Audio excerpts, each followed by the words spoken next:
Hey guys, it's been a long time since I've posted anything, but I'm back. Had a few things going on in my life. One is I'm studying for the CCNA exam, so that's taken a lot of my time. I'm also studying a little poker on the side. I want to try and make a little money playing poker. But we're back working on the car today. And what I'm working on is several different things, actually. The major thing that I'm working on, let me get out of the light there, is I'm working on pulling the engine out. And now I've taken the radiator out, drained the radiator fluid, took the radiator out. I took the power steering pump off. I took the water pump off. Got the radiator rebuilt. There wasn't much that it needed. It just needed good blowing out and a little soldering around the top connector. So I'm working on getting that out. I've got a friend that's coming over to help me, but I need to take the carburetor off. Well, before I do that, I want to drain the gas tank so that there's no, when I get rid of those fuel lines, there's nothing that drains out on the floor.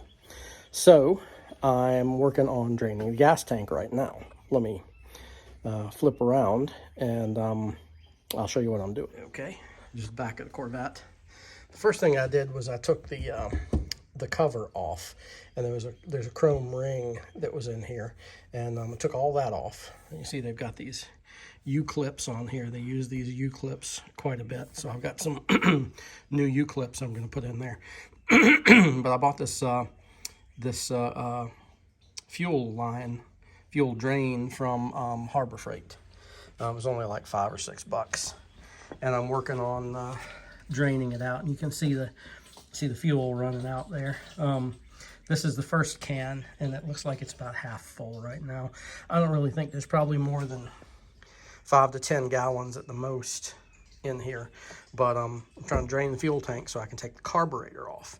But I'm draining it for another reason. I'm gonna take the back bumper cover off, and I'm going to drop the gas tank, and we're going to clean the gas tank up and do a little work on it there. So anyway, but the main intent for this today is because I'm trying to take the carburetor off.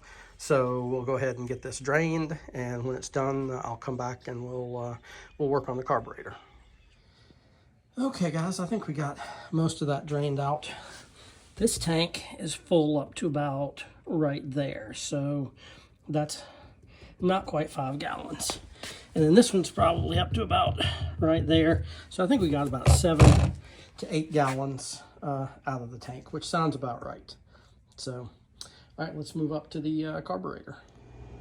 Okay, so I've pretty much gotten most everything off the top except for the carburetor and the air cleaner. And I've got to take there's the fuel filter. I've got to take the fuel lines and the fuel pump off. I've already removed the alternator. I've removed the power steering pump. Removed a couple of the belts down there. I removed the fan shroud. I removed the radiator and the radiator core support. So now I just need to take the air cleaner off, and then I'll take some pictures and some video of how the carburetor is hooked up. I need to take that off, and then I need to take the distributor off, and then everything on the top will pretty much be done. And the only thing I have left to do underneath is I have to take the body mount bolts off, and then I just have to unbolt the transmission from the drive shaft, and unbolt. There's 4 bolts for that, 2 on the top and 2 on the bottom, so I've got to rotate the drive shaft to get the other 2 off. And then there's 2 bolts that hold the transmission to the frame, and maybe a ground strap. And once I do that, it's off. I forgot to say I also took the headers off.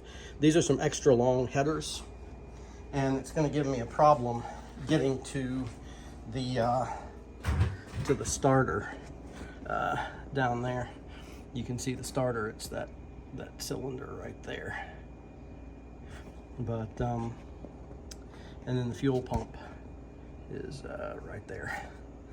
So I've got to get those 2 off, and I can only do those from underneath. But these headers are in the way going down of getting the starter is a little further back. I told you a lie. The starter is a little further back because the header pipes are blocking my view of the starter. I was able to get one of the three bolts out of the starter. Anyway, we'll see. Okay, and here we are, right up at our Holley double pumper. And as you can see, I've already taken some stuff off. See, there's where the radiator used to be, and the vacuum canisters, and the water pump, and the power steering pump are gone. As a matter of fact, there's the part of the water pump there, and there's the power steering pump right there. There's the water pump over there. So I've done a good bit of work. I guess I should have caught it on camera, but I was just in a hurry to get it done. So, all right, well, to take this thing off, there's a nut there and there's a nut there. I don't know what size they are yet, but probably something like 3/16 or something like that. Anyway, we'll figure that out in just a minute. I'll move around to the other side.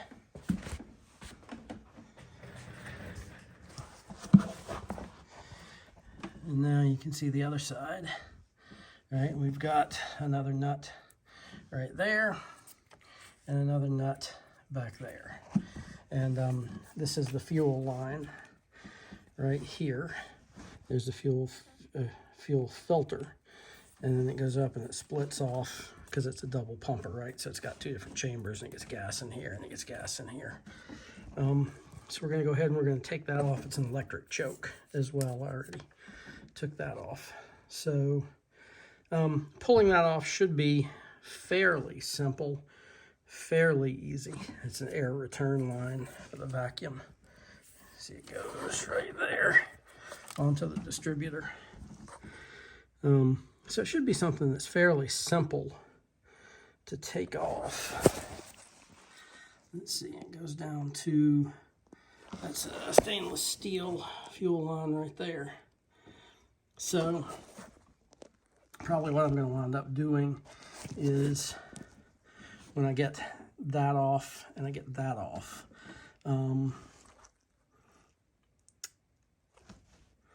well, actually I might just do it here. I'll bring that gas tank, that gas canister up here, and I'll set it down just in case. But I don't think there's going to be anything that's going to leak because it's all settled down to the lowest part of the system. At least I hope that's the case, and hopefully we won't have any leakage when I take that nut and that nut off, and then we can lift the carb out. So wish me luck. Okay, guys, I'm going to try and set this up.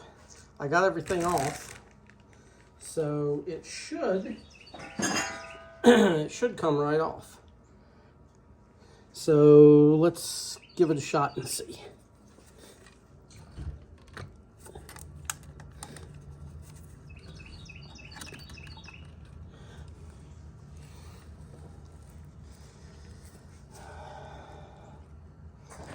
Okay, well, I didn't realize that was actually attached to it, so I'll have to cut that off. But when I get that off, I'll be back.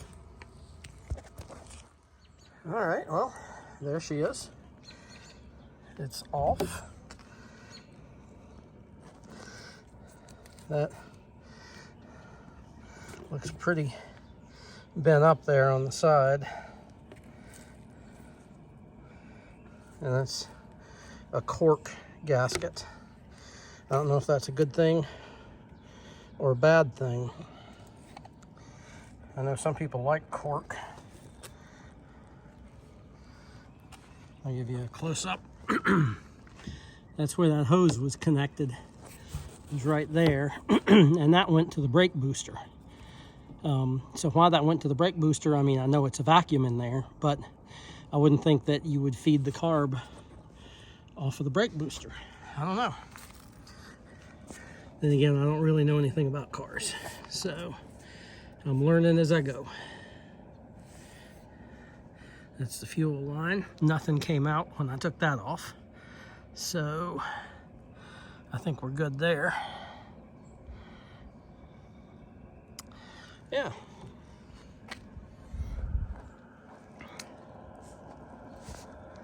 Got the vacuum plugs on there.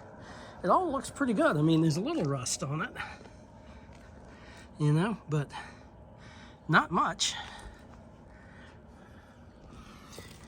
And I don't know what clean really looks like, but that doesn't look horrible to me. So if you look down in there,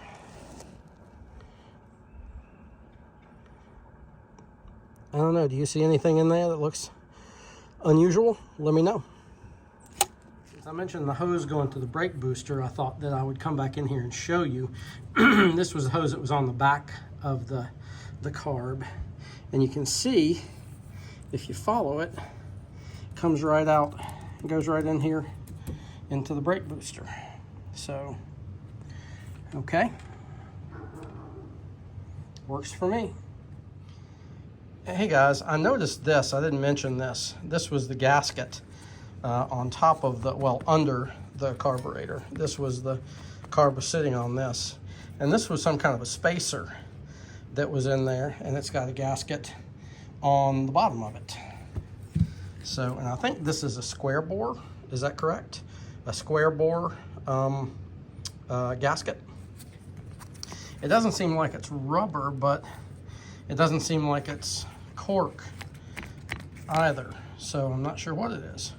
But anyway, took that off, and that looks nice and clean, which kind of disturbs me a little bit, because you would think that they would have put some type of sealant on there. It looks fairly clean down in there. I don't know, you tell me if you see anything that's unusual. I think it looks okay. Less cleaning for me to do.